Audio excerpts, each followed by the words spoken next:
Final Problem, written by Sir Arthur Conan Doyle, narrated by Carl Mason. It is with a heavy heart that I take up my pen to write these the last words in which I shall ever record the singular gifts by which my friend Sherlock Holmes was distinguished in an incoherent and, as I deeply feel, an entirely inadequate fashion. I have endeavored to give some account of my strange experiences in his company, from the chance which first brought us together at the period of the study in Scarlet, up to the time of his interference in the matter of the naval treaty, an interference which had the unquestionable effect of preventing a serious international complication. It was my intention to have stopped there, and to have said nothing of that event which has created a void in my life which the lapse of 2 years has done little to fill. My hand has been forced, however, by the recent letters in which Colonel James Moriarty defends the memory of his brother, and I have no choice but to lay the facts before the public exactly as they occurred. I alone know the absolute truth of the matter, and I am satisfied that the time has come when no good purpose is to be served by its suppression. As far as I know, there have been only 3 accounts in the public press, that in the Journal de Genève on May the 6th, 1891, the Reuters dispatch in the English papers on May the 7th, and finally the recent letter to which I have alluded. Of these, the first and second were extremely condensed, while the last is, as I shall now show, an absolute perversion of the facts. It lies with me to tell for the first time what really took place between Professor Moriarty and Mr. Sherlock Holmes. It may be remembered that after my marriage and my subsequent start in private practice, the very intimate relations which had existed between Holmes and myself became to some extent modified. He still came to me from time to time when he desired a companion in his investigation, but these occasions grew more and more seldom until I find that in the year 1890 there were only 3 cases of which I retain any record. During the winter of that year and the early spring of 1891, I saw in the papers that he had been engaged by the French government upon a matter of supreme importance, and I received 2 notes from Holmes, dated from Narbonne and from Nimes, from which I gathered that his stay in France was likely to be a long one. It was with some surprise, therefore, that I saw him walk into my consulting room upon the evening of the 24th of April. It struck me that he was looking even paler and thinner than usual. "Yes, I have been using myself up rather too freely," he remarked, in answer to my look rather than to my words. "I have been a little pressed of late. Have you any objection to my closing your shutters?" The only light in the room came from the lamp upon the table at which I had been reading. Holmes edged his way round the wall and, flinging the shutters together, he bolted them securely. "You are afraid of something?" I asked. "Well, I am." "Of what?" "Of ear guns." "My dear Holmes, what do you mean?" "I think that you know me well enough, Watson, to understand that I am by no means a nervous man. At the same time, it is stupidity rather than courage to refuse to recognize danger when it is close upon you. Might I trouble you for a match?" He drew in the smoke of his cigarette as if the soothing influence was grateful to him. "I must apologize for calling so late," said he, "and I must further beg you to be so unconventional as to allow me to leave your house presently by scrambling over your back garden wall." "But what does it all mean?" I asked. He held out his hand, and I saw in the light of the lamp that 2 of his knuckles were burst and bleeding. "It is not an airy nothing, you see," said he, smiling. "On the contrary, it is solid enough for a man to break his hand over. Is Mrs. Watson in?" "She is away upon a visit." "Indeed. You are alone?" "Quite. Then it makes it the easier for me to propose that you should come away with me for a week to the continent." "Where?" "Oh, anywhere. It's all the same to me." There was something very strange in all this. It was not Holmes's nature to take an aimless holiday, and something about his pale, worn face told me that his nerves were at their highest tension. He saw the question in my eyes, and putting his fingertips together and his elbows upon his knees, he explained the situation. "You have probably never heard of Professor Moriarty," said he. "Never?" "Aye, there's the genius and the wonder of the thing," he cried. "The man pervades London and no one has heard of him. That's what puts him on a pinnacle in the records of crime. I tell you, Watson, in all seriousness, that if I could beat that man, if I could free society of him, I should feel that my own career had reached its summit, and I should be prepared to turn to some more placid line in life between ourselves. The recent cases in which I have been of assistance to the royal family of Scandinavia and to the French Republic have left me in such a position that I could continue to live in the quiet fashion which is most congenial to me, and to concentrate my attention upon my chemical researches. But I could not rest, Watson. I could not sit quiet in my chair if I thought that such a man as Professor Moriarty were walking the streets of London unchallenged. What has he done then?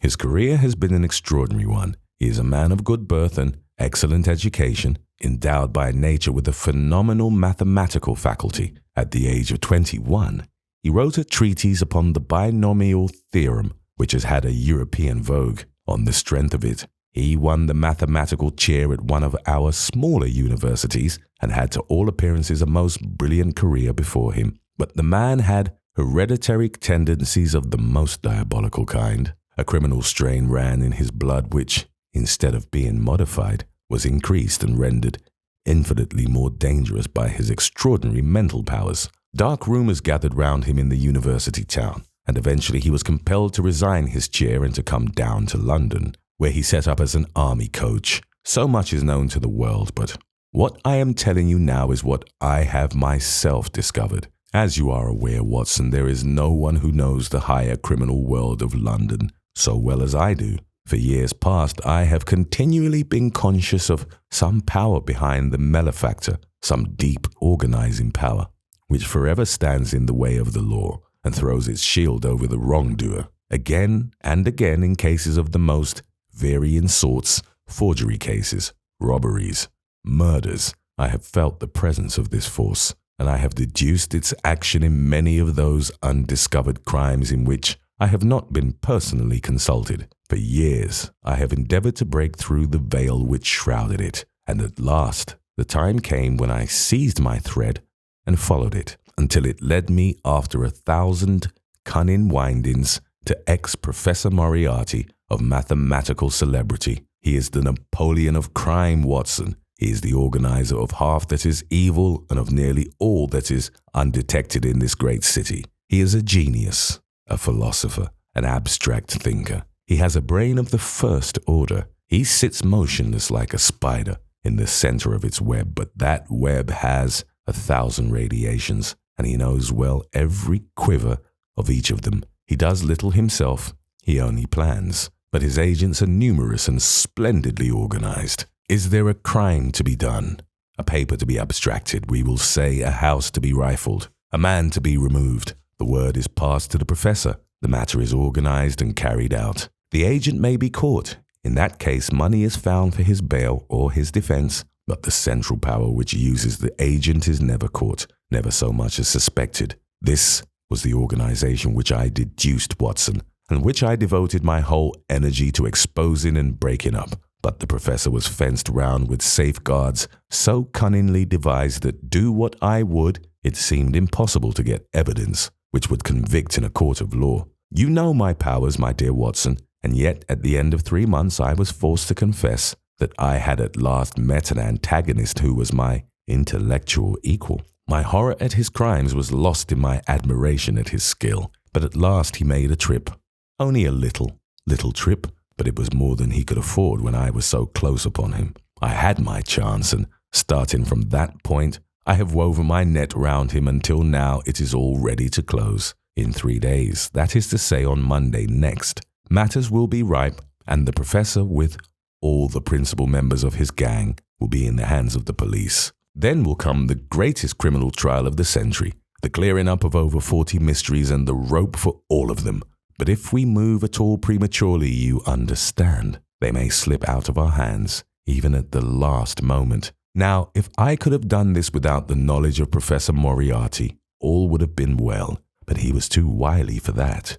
He saw every step which I took to draw my toils round him. Again and again he strove to break away, but I as often headed him off. I tell you, my friend, that if a detailed account of that silent contest could be written, it would take its place as the most brilliant bit of thrust and parry work in the history of detection. Never have I risen to such a height, and never have I been so hard pressed by an opponent. He cut deep, and yet I just undercut him. This morning the last steps were taken and 3 days only were wanted to complete the business. I was sitting in my room thinking the matter over when the door opened and Professor Moriarty stood before me. My nerves are fairly proof, Watson, but I must confess to a start when I saw the very man who had been so much in my thoughts standing there on my threshold. His appearance was quite familiar to me. He is extremely tall and thin. His forehead domes out in a wide curve, and his 2 eyes are deeply sunken in his head. He is clean-shaven, pale and ascetic-looking, retaining something of the professor in his features. His shoulders are rounded from much study, and his face protrudes forward and is forever slowly oscillating from side to side in a curiously reptilian fashion. He peered at me with great curiosity in his puckered eyes. "You have less frontal development than I should have expected," said he at last. "It is a dangerous habit to finger loaded firearms in the pocket of one's dressing gown." The fact is that upon his entrance I had instantly recognized the extreme personal danger in which I lay. The only conceivable escape for him lay in silence in my tongue. In an instant I had slipped the revolver from the drawer into my pocket and was covering him through the cloth. At his remark, I drew the weapon out and laid it cocked upon the table. He still smiled and blinked, but there was something about his eyes which made me feel very glad that I had it there. "You evidently don't know me," said he. "On the contrary," I answered, "I think it is fairly evident that I do. Pray take a chair. I can spare you 5 minutes if you have anything to say." "All that I have to say has already crossed your mind," said he. "Then possibly my answer has crossed yours," I replied. "You stand fast?" "Absolutely." He clapped his hand into his pocket and I raised the pistol from the table, but he merely drew out a memorandum book in which he had scribbled some dates. "You crossed my path on the 4th of January, said he. "On the 23rd, you incommoded me. By the middle of February, I was seriously inconvenienced by you. At the end of March, I was absolutely hampered in my plans, and now at the close of April, I find myself placed in such a position through your continual persecution that I am in positive danger of losing my liberty. The situation is becoming an impossible one. Have you any suggestion to make?" I asked. "You must drop it, Mr. Holmes," said he, swaying his face about. "You really must, you know." "After Monday," said I. "Tut, tut," said he. "I am quite sure that a man of your intelligence will see that there can be but one outcome to this affair. It is necessary that you should withdraw. You have worked things in such a fashion that we have only one resource left. It has been an intellectual treat to me to see the way in which you have grappled with this affair, and I say unaffectedly that it would be a grief to me to be forced to take any extreme measure. You smile, sir, but I assure you that I really would." "Danger is part of my trade," I remarked. "That is not danger," said he. "It is inevitable destruction. You stand in the way not merely of an individual, but of a mighty organization, the full extent of which you, with all your cleverness, have been unable to realize. You must stand clear, Mr. Holmes, or be trodden underfoot." "I am afraid," said I, rising, "that in the pleasure of this conversation I am neglecting business of importance, which awaits me elsewhere." He rose also and looked at me in silence, shaking his head sadly. "Well, well," said he at last, "it seems a pity, but I have done what I could. I know every move of your game. You can do nothing before Monday. It has been a duel between you and me, Mr. Holmes. You hope to place me in the dock. I tell you that I will never stand in the dock. You hope to beat me. I tell you that you will never beat me. If you are clever enough to bring destruction upon me, rest assured that I shall do as much to you." "You have paid me several compliments, Mr. Moriarty," said I. "Let me pay you one in return when I say that if I were assured of the former eventuality, I would, in the interests of the public, cheerfully accept the latter. I can promise you the one, but not the other," he snarled, and so turned his rounded back upon me and went peering and blinking out of the room. That was my singular interview with Professor Moriarty. I confess that it left an unpleasant effect upon my mind. His soft, precise fashion of speech leaves a conviction of sincerity which a mere bully could not produce. Of course, you will say, Why not take police precautions against him? The reason is that I am well convinced that it is from his agents the blow will fall. I have the best proofs that it would be so. You have already been assaulted? My dear Watson, Professor Moriarty is not a man who lets the grass grow under his feet. I went about midday to transact some business in Oxford Street. As I passed the corner which leads from Bentnick Street onto the Welbeck Street crossing, a two-horse van, furiously driven, whizzed round and was on me like a flash. I sprang for the footpath and saved myself by the fraction of a second. The van dashed round by Marylebone Lane and was gone in an instant. I kept to the pavement after that, Watson. But as I walked down Vere Street, a brick came down from the roof of one of the houses and was shattered to fragments at my feet. I called the police and had the place examined. There were slates and bricks piled up on the roof preparatory to some repairs, and they would have me believe that the wind had toppled over one of these. Of course, I knew better, but I could prove nothing. I took a cab after that and reached my brother's rooms in Pall Mall, where I spent the day. Now I have come round to you, and on my way I was attacked by a rough with a bludgeon. I knocked him down and the police have him in custody, but I can tell you with the most absolute confidence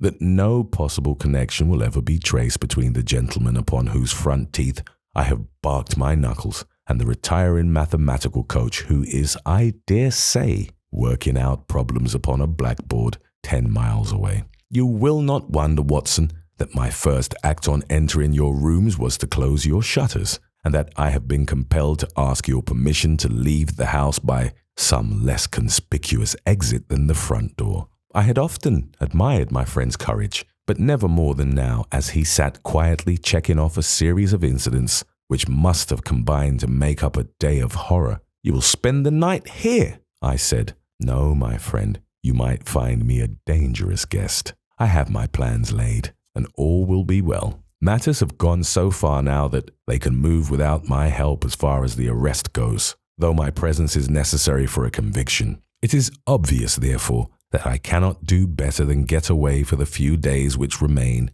before the police are at liberty to act. It would be a great pleasure to me, therefore, if you could come on to the continent with me. The practice is quiet, said I, and I have an accommodating neighbour. I should be glad to come, and to start tomorrow morning, if necessary. Oh yes, it is most necessary. Then these are your instructions, and I beg, my dear Watson, that you will obey them to the letter, for you are now playing a double-handed game with me against the cleverest rogue and the most powerful syndicate of criminals in Europe. Now listen, you will dispatch whatever luggage you intend to take by a trusty messenger, unaddressed, to Victoria tonight. In the morning, you will send for a hansom, desiring your man to take neither the first nor the second which may present itself. Into this hansom you will jump, and you will drive to the Strand end of the Lowther Arcade, handing the address to the cabman upon a slip of paper,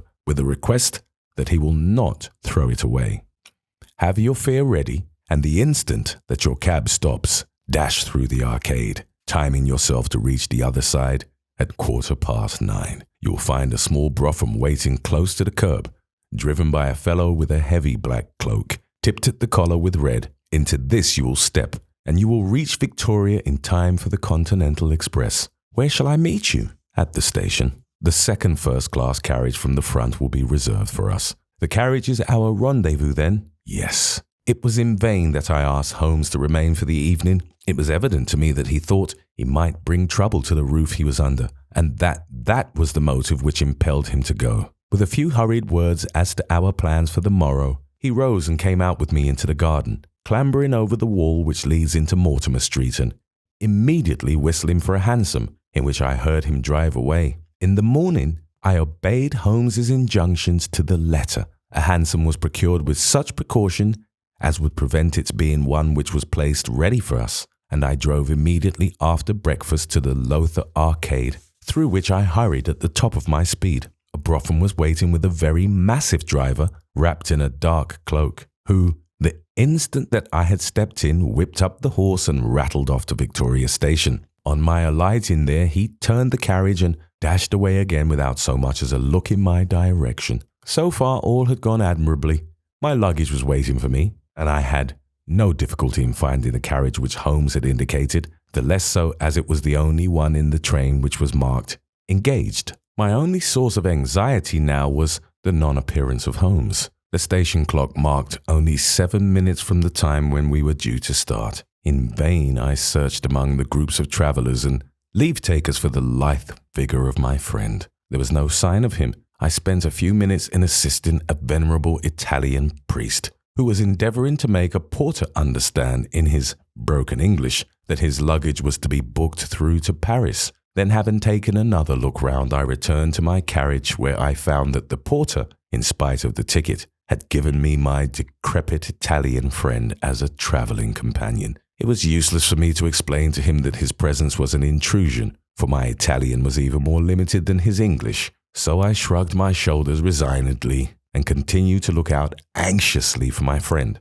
A chill of fear had come over me, as I thought that his absence might mean that some blow had fallen during the night. Already the doors had all been shut and the whistle blown when, "My dear Watson," said a voice, "you have not even condescended to say good morning." I turned in uncontrollable astonishment. The aged ecclesiastic had turned his face towards me. For an instant, the wrinkles were smoothed away. The nose drew away from the chin. The lower lip ceased to protrude and the mouth to mumble. The dull eyes regained their fire. The drooping figure expanded. The next, the whole frame collapsed again, and Holmes had gone as quickly as he had come. "Good heavens!"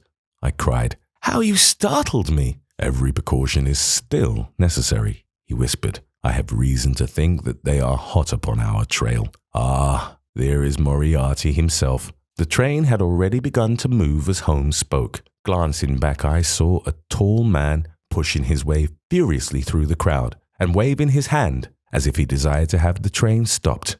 It was too late, however, for we were rapidly gathering momentum, and an instant later had shot clear of the station. "With all our precautions, you see that we have cut it rather fine," said Holmes, laughing. He rose and, throwing off the black cassock and hat which had formed his disguise, he packed them away in a handbag. "Have you seen the morning paper, Watson?" "No." "You haven't seen about Baker Street, then?" "Baker Street?" "They set fire to our rooms last night. No great harm was done." "Good heavens, Holmes! This is intolerable." "They must have lost my track completely after their bludgeon man was arrested. Otherwise they could not have imagined that I had returned to my rooms. They have evidently taken the precaution of watching you, however, and that is what has brought Moriarty to Victoria. You could not have made any slip in coming. I did exactly what you advised. Did you find your brougham?" "Yes, it was waiting." "Did you recognize your coachman?" "No, it was my brother Mycroft." It is an advantage to get about in such a case without taking a mercenary into your confidence.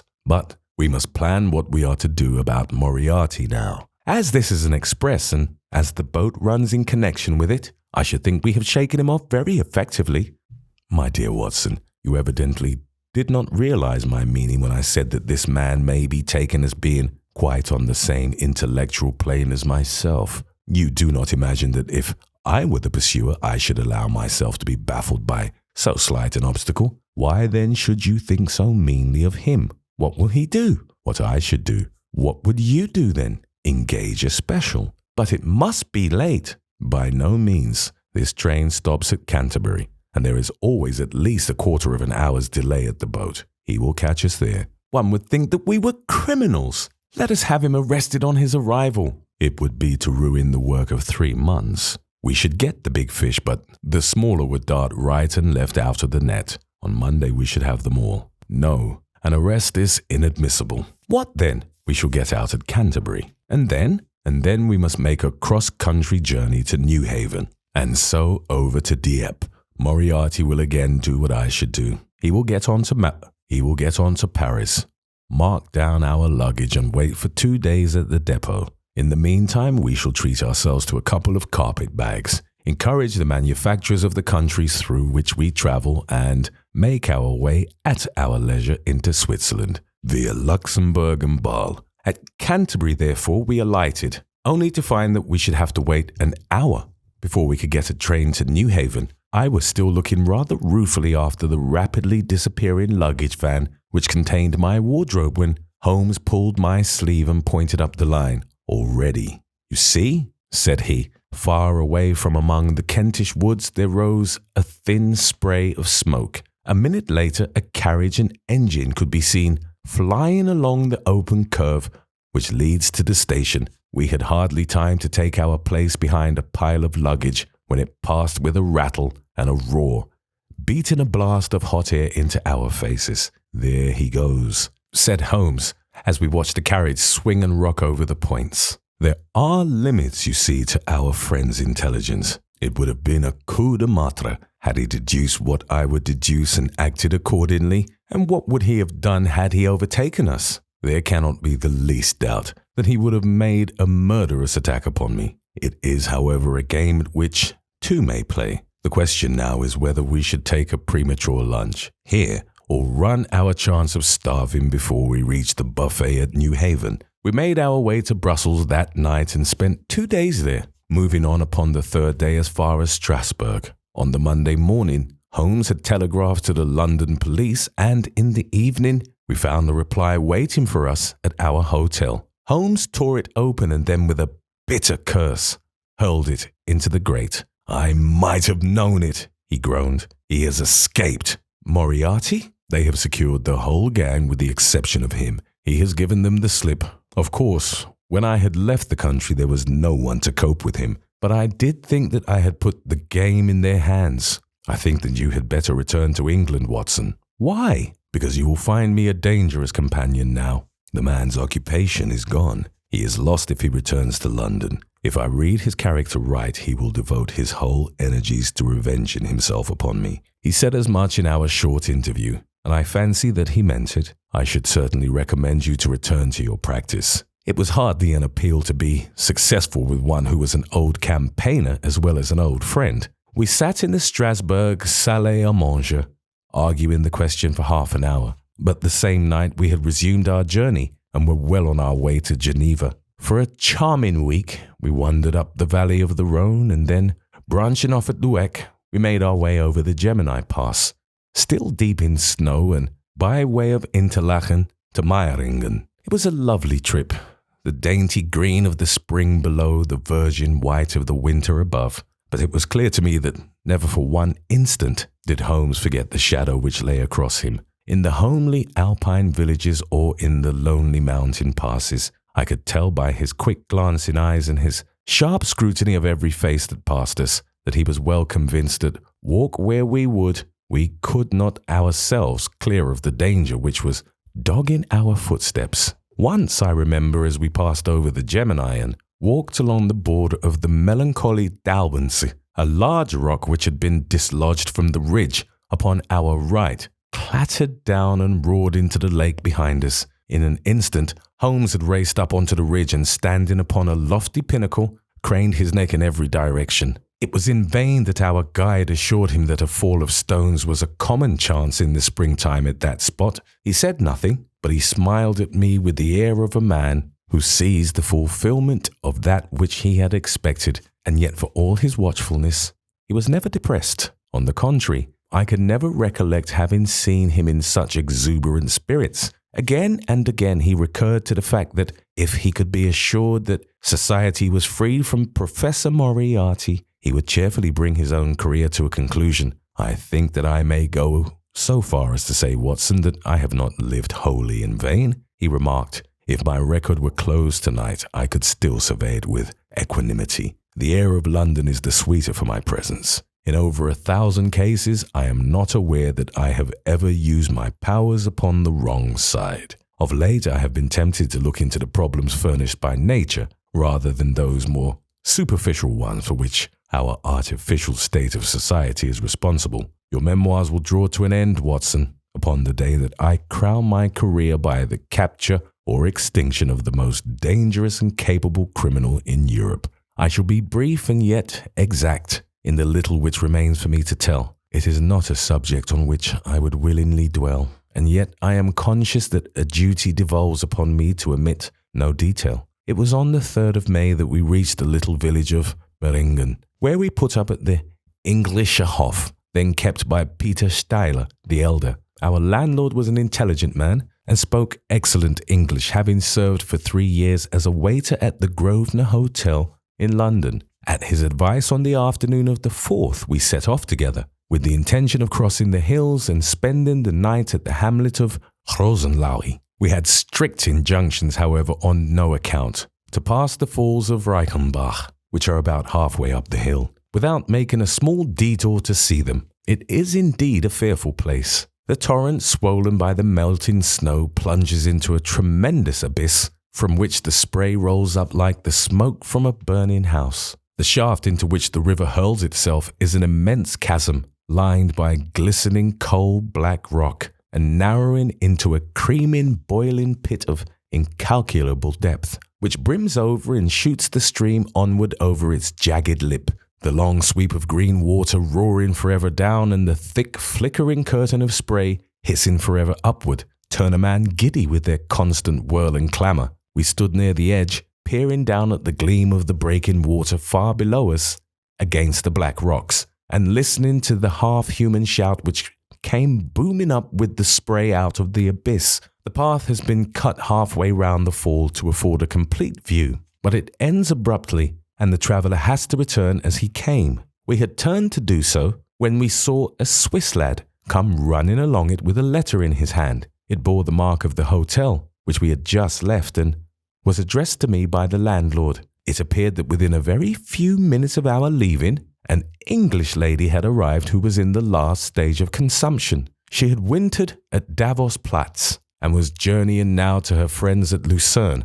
when a sudden hemorrhage had overtaken her. It was thought that she could hardly live a few hours, but it would be a great consolation to her to see an English doctor, and if I would only return, etc. The good Stieler assured me in a postscript that he would himself look upon my compliance as a very great favour, since the lady absolutely refused to see a Swiss physician, and he could not but feel that he was incurring a great responsibility. The appeal was one which could not be ignored. It was impossible to refuse the request of a fellow countrywoman dying in a strange land, yet I had my scruples about leaving Holmes. It was finally agreed, however, that he should retain the young Swiss messenger with him as guide and companion while I returned to Meiringen. My friend would stay some little time at the fall, he said, and would then walk slowly over the hill to Rosenlaui, where I was to rejoin him in the evening. As I turned away, I saw Holmes with his back against a rock and his arms folded, gazing down at the rush of the waters. It was the last that I was ever destined to see of him in this world. When I was near the bottom of the descent, I looked back. It was impossible from that position to see the fall, but I could see the curving path which winds over the shoulder of the hill and leads to it. Along this a man was, I remember, walking very rapidly. I could see his black figure clearly outlined against the green behind him. I noted him and the energy with which he walked, but he passed from my mind again as I hurried on upon my errand. It may have been a little over an hour before I reached Meiringen. Old Stieler was standing at the porch of his hotel. "Well," said I, as I came hurrying up, "I trust that she is no worse." A look of surprise passed over his face, and at the first quiver of his eyebrows, my heart turned to lead in my breast. "You did not write this," I said, pulling the letter from my pocket. "There is no sick English woman in the hotel?" "Certainly not," he cried. "But it has the hotel mark upon it." "Ah, it must have been written by the tall Englishman who came in after you had gone. He said—" But I waited for none of the landlord's explanations. In a tingle of fear, I was already running down the village street and making for the path which I had so lately descended. It had taken me an hour to come down. For all my efforts, 2 more had passed before I found myself at the fall of Reichenbach once more. There was Holmes's alpine stock still leaning against the rock by which I had left him, but there was no sign of him, and it was in vain that I shouted. My only answer was my own voice reverberating in a rolling echo from the cliffs around me. It was the sight of that alpine stock which turned me cold and sick. He had not gone to Rosenlaui then. He had remained on that 3-foot path with sheer wall on one side and sheer drop on the other, until his enemy had overtaken him. The young Swiss had gone too. He had probably been in the pay of Moriarty and had left the 2 men together. And then what had happened? Who was to tell us what had happened then? I stood for a minute or 2 to collect myself, for I was dazed with the horror of the thing. Then I began to think of Holmes's own methods and tried to practice them in reading this tragedy. It was, alas, only too easy to do. During our conversation, we had not gone to the end of the path, and the alpine stock marked the place where he had stood. The blackish soil is kept forever soft by the incessant drift of spray, and a bird would leave its tread upon it.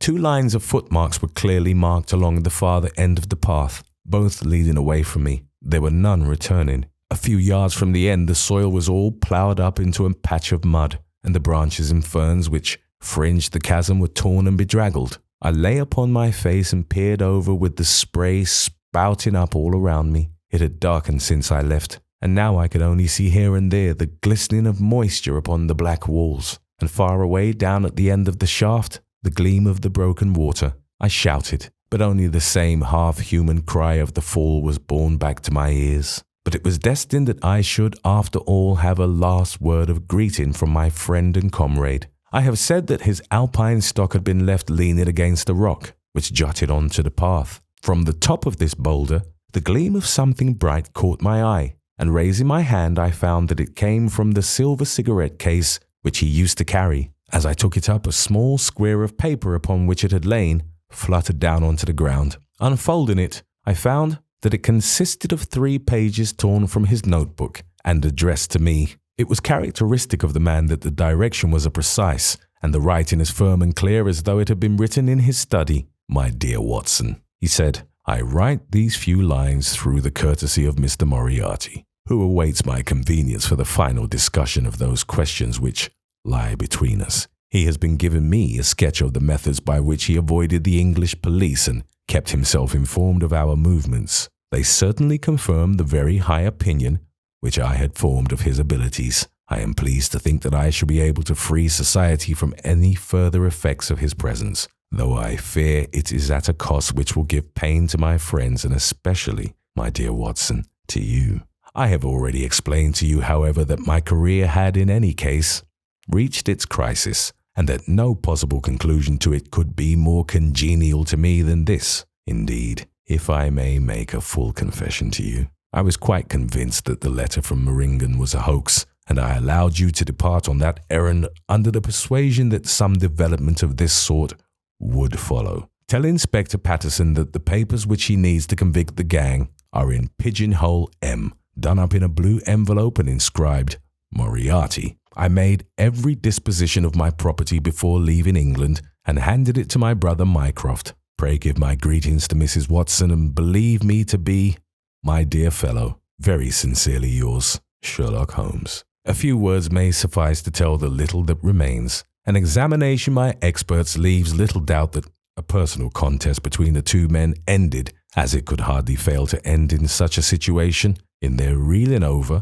locked in each other's arms. Any attempt at recovering the bodies was absolutely hopeless, and there, deep down in that dreadful cauldron of swirling water and seething foam, will lie for all time the most dangerous criminal and the foremost champion of the law of their generation. The Swiss youth was never found again, and there can be no doubt that he was one of the numerous agents whom Moriarty kept in his employ. As to the gang, it will be within the memory of the public how completely the evidence which Holmes had accumulated exposed their organization and how heavily the hand of the dead man weighed upon them. Of their terrible chief, few details came out during the proceedings, and if I have now been compelled to make a clear statement of his career, it is due to those injudicious champions who have endeavored to clear his memory by attacks upon him whom I shall ever regard as the best and the wisest man whom I have ever known.